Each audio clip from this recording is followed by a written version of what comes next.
Assalamualaikum guys, selamat datang ke SRTV. So ini adalah head to head untuk perlawanan yang ke-24 untuk Sabah FC dan juga of course untuk Terengganu sendiri, di mana ini dalam merupakan, aku boleh katakan Clash of the Titans jugalah, pasal ini adalah merupakan dua klub yang beraksi di saingan AFC yang mempunyai reputasi dan juga keputusan yang cukup bagus setakat ni. Walaupun kedudukan kedua pasukan ni bukanlah berada dalam kedudukan yang bagus sebenarnya, tapi again persembahan mereka di AFC cukup membanggakan selaku wakil Malaysia di persaingan tersebut. So seperti yang anda tahu, perlawanan ini akan berlangsung pada 24 hari bulan di Gong Badak pada 9 malam nanti.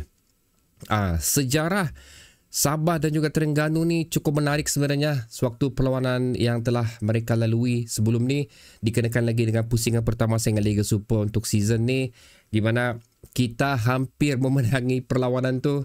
Okey, kalau kita tengok apa yang telah terjadi pada 19 Mei 2023, Sabah telah mendahului Terengganu di Stadium Likas sebanyak 2-0 hasil jaringan Telmo Kesenhera pada minit ke-28 dan seterusnya penalti dari Lock pada minit ke-37.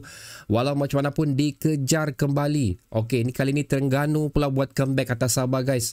Dua jaringan yang dilakukan oleh Sonny Norde.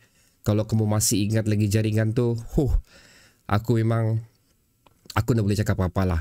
Okay, even pengulas pun mengatakan Sonny Norde ni bukanlah merupakan free kick taker yang cukup terjamin gol dia, tapi dalam perlawanan tu guys, dia telah membuatkan satu benda yang mustahil bagi rekod beliau lah. So tidak mustahil ini, again kalau kita tengok dari segi kedudukan Liga, kedua pasukan bukanlah berada dalam kedudukan yang baik, especially untuk Terengganu di mana Sabah sekarang berada tangga ke-4, Terengganu sekarang berada tangga ke-6. Kedua-dua pasukan ni pada tahun season lepas menghuni tangga kedua untuk Terengganu dan 3 untuk Sabah FC. Itu yang berlaku season lepas, tapi untuk season ni kedua-dua pasukan ni jauh sikit lah kedudukan mereka. Tapi again, sejarah di antara kedua pasukan ni cukup menghiburkan kalau kita follow. So aku pasti ini merupakan satu perlawanan yang cukup menarik untuk diperhatikan juga. Walaupun again dikenakan dengan kedudukan Terengganu ni, tapi aku rasa apa yang telah mereka tampilkan di saingan AFC ni cukup membuktikan yang mereka ni tengah bangkit jugalah. Okey, itu boleh katakan dikenakan lagi Terengganu adalah merupakan pasukan yang akan menentang JDT di saingan akhir Malaysia Cup nanti. Dikenakan lagi mereka telah menundukkan di antara giant football club di Australia, itu Central Coast Mariners 1-0. So itu adalah benda-benda yang bagi aku mengujakan aku lah untuk Terengganu ni, reputasi mereka di AFC dan juga apa yang telah mereka lakukan terhadap Sabah FC sendiri dan juga beberapa perlawanan terakhir mereka lah. So untuk Sabah FC pula guys, aku tak tahu, sekali lagi aku tak tahu sama ada pemain utama kita, key figure kita akan diturunkan pada perlawanan ni.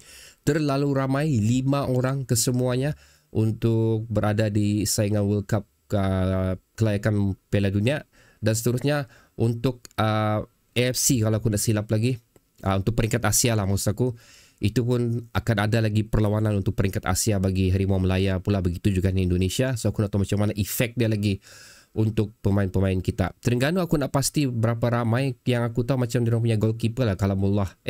Terengganu Kalamullah kah? Bukan, itu Kedah pula. Lebih kurang begitulah. Ada beberapa juga pemain Terengganu tapi tidak sebanyak sejumlah yang dimiliki oleh Sabah FC.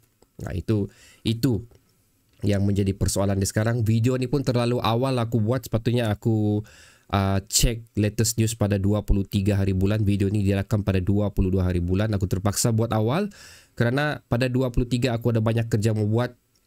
So membuatkan aku rasa bila aku tengok aku punya schedule, aku tak boleh buat video 23 ni. So aku paksa juga buat video 22. So hopefully ada berita yang menggembirakan lah pada 23 hari bulan mengenai status pemain Sabah FC yang mungkin dikeluarkan oleh akhbar-akhbar di media sosial ataupun untuk Sabah FC sendiri. So kalau kamu ada dapat maklumat terkini mengenai key figure Sabah FC, adakah mereka boleh turunkan ataupun tidak, sila letakkannya di ruang komentar di bawah ni. Tapi apapun, hasil daripada perlawanan menentang Kelantan tempoh hari dengan menurunkan pemain simpanan tu reserve Sabah FC, aku rasa sekiranya lah muka-muka tersebut juga diturunkan pada perlawanan ni, akan menjadi satu lagi perlawanan. Okey lah, contoh macam kalau ada key figure kita 5-5 diturunkan, aku rasa percentage tinggi untuk kita mungkin dalam, aku boleh tak 70 ke 60 macam tu. Tapi kalau digunakan pemain yang sewaktu menentang Kelantan, so aku mungkin merendahkan lagi aku punya percentage adalah 50 ke 45 macam tu. Okey, bukan aku mandang rendah apa yang kita miliki, tapi daripada aku tengok apa yang telah dimiliki oleh Terengganu untuk beberapa perlawanan terakhir mereka ni, nampak gayanya kita tidak boleh memandang rendah Terengganu lah, walaupun mereka berada di tangga ke-6.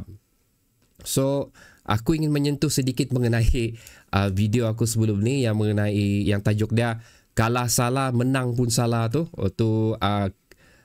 Contribution Darren Lock dan juga Sadil, tapi dia lebih menyentuh kepada Darren Lock lah sebenarnya. Okay. Again, video itu adalah pendapat aku. Aku sendiri ada mengatakan di dalam aku punya description channel ni, even di dalam video tersebut pun aku ada mengatakan pendapat aku, dan aku buat video ni untuk mengeluarkan pendapat aku sahaja. So kalau kamu rasa aku salah lah. Kalau kamu rasa aku betul lah. Macam tu. So ada yang mempertikaikan pendapat aku, tapi aku balas balik, jangan juga dipertikaikan pendapat aku, kerana aku tidak mempertikaikan pendapat kamu. Lebih kurang macam tu. Apa yang berlaku di sini, again, aku mengeluarkan pendapat aku saja. Itu saja. Bukan aku cakap benda yang aku mention tu betul. Again, itu cuma pendapat saya. Kalau kamu terasa tu bad lah, maksudnya aku telah buat kerja aku dengan bagus. Macam tu ya, simple as that. Okay, berbalik kepada Sabah Terengganu ni. Terengganu Sabah ni adalah perlawanan away. Kita tahu again, away Sabah FC untuk saingan Liga Super especially bukanlah merupakan satu pencapaian terbagus untuk season ni. So ia menambahkan lagi kerisauan aku lah. Tapi aku tetap yakin dengan apa yang kita miliki, dan aku tetap yakin juga 3 mata bakal dibawa pulang untuk Sabah FC bagi perlawanan menentang Terengganu ni. Jumlah gol tidak banyak aku rasa.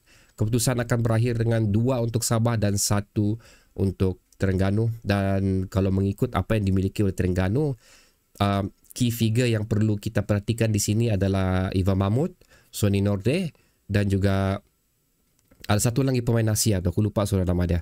Itu satu sama Emmanuel Ott.